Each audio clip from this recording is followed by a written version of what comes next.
Hello, I'm Dane, and this is Dan Explains. There's been lots of debate about biblical prophecies, especially prophecies that may attribute to the end times. At least with Christian believers, there seems to be two camps. One believes that most of the prophecies are still in our future and describes the end, and the other that believe almost all the prophecies in the Bible have already come to pass, with maybe only a few about the very end that haven't. Biblical scholars primarily seem to fall into the latter category. Which group that's currently interpreting the prophecies is correct? Well, they both can be. Let me explain why.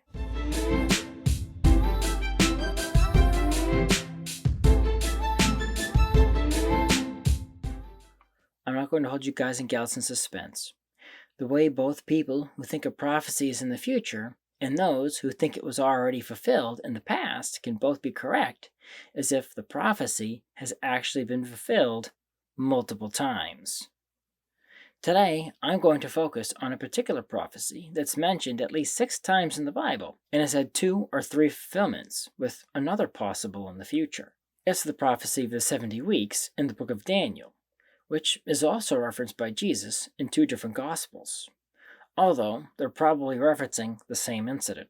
Also, once in 2 Thessalonians, and of course, lastly, in the prophecy of the 2 beasts in Revelation. We know the prophecy in Daniel is the same mentioned by Jesus because he points out that it is. Revelation also seems to be describing the same prophecy, since the author mentions the same time frames for the length of time of the second beast, aka the prince or desolator in Daniel, that most people attribute to the Antichrist, will have maximum power. You may have noticed I mentioned there are at least 6 places in the Bible where this prophecy is mentioned, yet I only pointed out 5. Well, if your Bible is a King James or other Protestant Bible, 5 is all there is. You see, before Jesus, the prophecy of the 70 weeks was thought to predict occurrences leading up to the coming of the Messiah. This prince and desolator described in Daniel is believed to be a man named Antiochus Epiphanes, who was one of Alexander the Great's officers. This incident is recorded in the Catholic Bibles as 1 Maccabees 1:41-64. I'm not going to read it, but if you do, it's easy to see how each character in Daniel's prophecy matches with what happened in 1 Maccabees 1. Then later, Jesus points to the same prophecy and says, "Keep your eyes open for the man of perdition referenced in the prophecy of Daniel." 1 Maccabees 1 was a known book in Jesus' day, so he knew the prophecy had already been fulfilled. So, he was clearly pointing out at least one other fulfillment, and there could have been 2 between then and now.